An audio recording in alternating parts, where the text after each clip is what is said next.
For anyone wondering what the Angel of Death is, well, that is the biotech-sponsored racer. Every year, countless sponsors have drivers enter the race for them. They hire them or recruit them or sign them on after they place well in the Black Label races. But one is feared above all else, the Angel of Death. The racer sponsored by biotech themselves, the most powerful and wealthy corporation that exists within the interior walls. Their racer is always a death machine. State-of-the-art everything. Feared above all else. The wise advice whenever one sees it during the race is to try to stay as far away as humanly possible. Don't interact with it, don't get near it, and for God's sake, don't let it get near you. It was customary for vehicles to change their layouts as the years go by and people get used to their weaponry and start to try to prepare against it. But the Angel of Death was a new story every year. No one ever knew what it was going to come out with. Its weapons, armor, shape, size, everything constantly changed. Last year, it was a vehicle about the size of an SUV, but damn was it fast, and outfitted with every type of heavy armament that you could think of. Weapons galore pouring out of it, and exceptionally powerful ones at that. Last year, that model took out 64 drivers. The Angel of Death doesn't even really need to win the race. That's not really its purpose anymore. In the beginning, it actually tried to, and it wasn't really a fair contest. They always won. So they decided to change its purpose. Now, the Angel of Death is just that.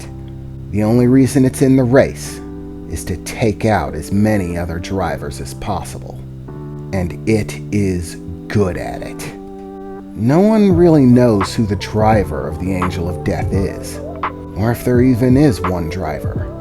Some people think that it's an automatron, an automated machine, much like the XPCs that guard the walls. But I don't think so. No. I've watched that car drive for years. There's a person behind the wheel of that vehicle.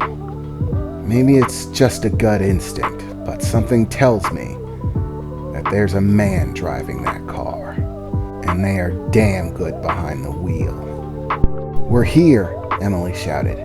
"Do you see it? It's right there," she said, as I pulled myself away from my chain of thought, staring out to see a very large pile starting to grow larger in front of me as I slowed down the hauler.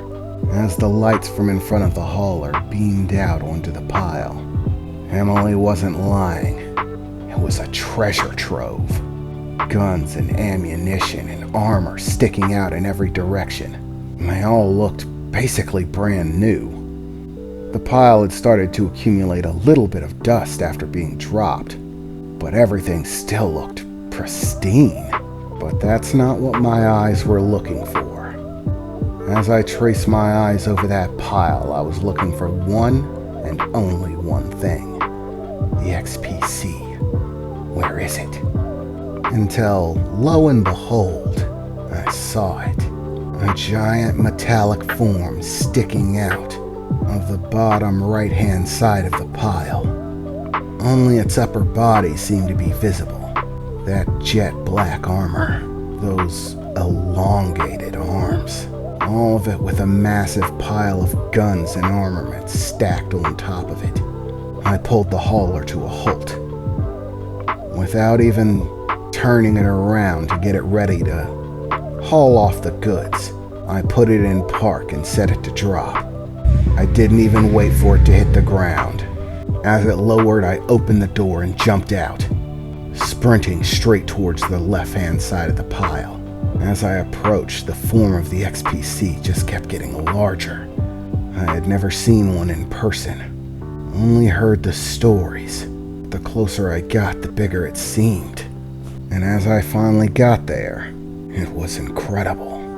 The jet black shifting plate armor, it looked like scales, like it was a freaking dragon or something. Its arms splayed out, extended out from the bottom of the pile.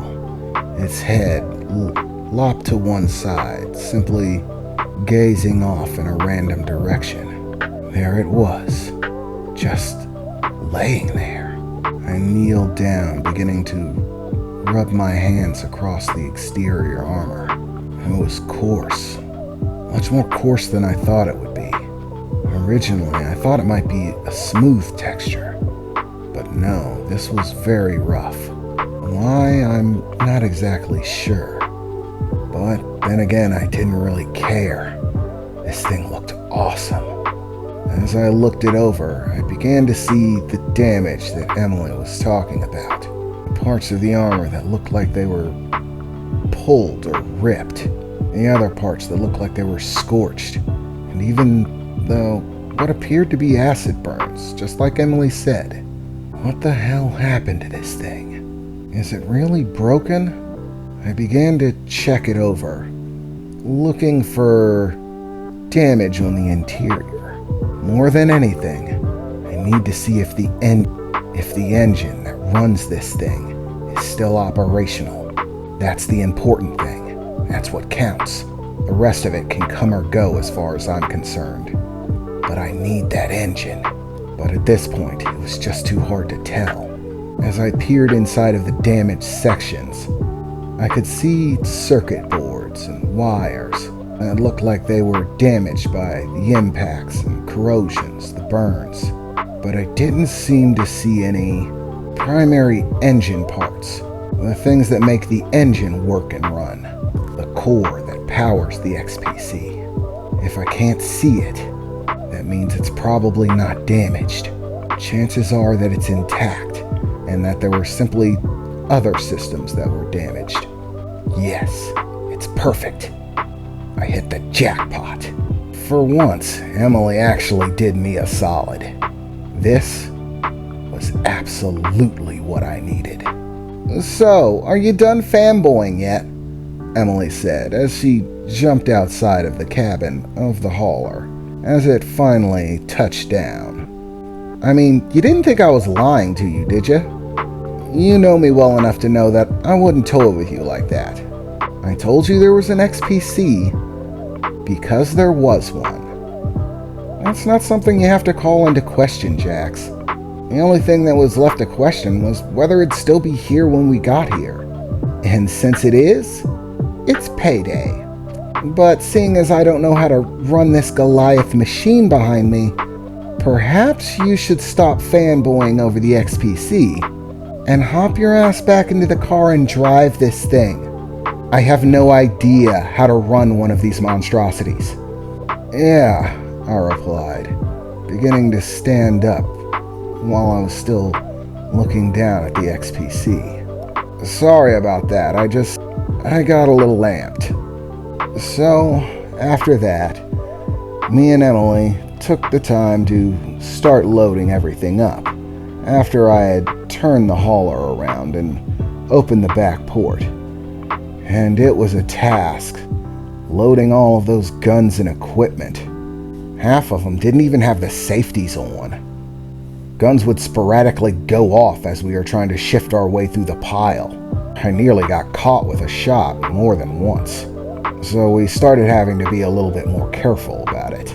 It was a time-consuming process. But the hauler helped out somewhat. We eventually started using the cables and magnetic straps to pull large chunks of the inventory into the back of the hauler. They would help it pile up rather well. And as long as we kept our distance, even if they went off once or twice, it wouldn't affect the hauler. A single shot wasn't going to do any real damage to this thing. I mean, really, it's a tank. It's armor-plated for durability and hauling heavy materials, but it works equally well against energy weapons and bullets. Eventually, we got everything loaded, and by the time we did, it appeared that the sun was starting to rise.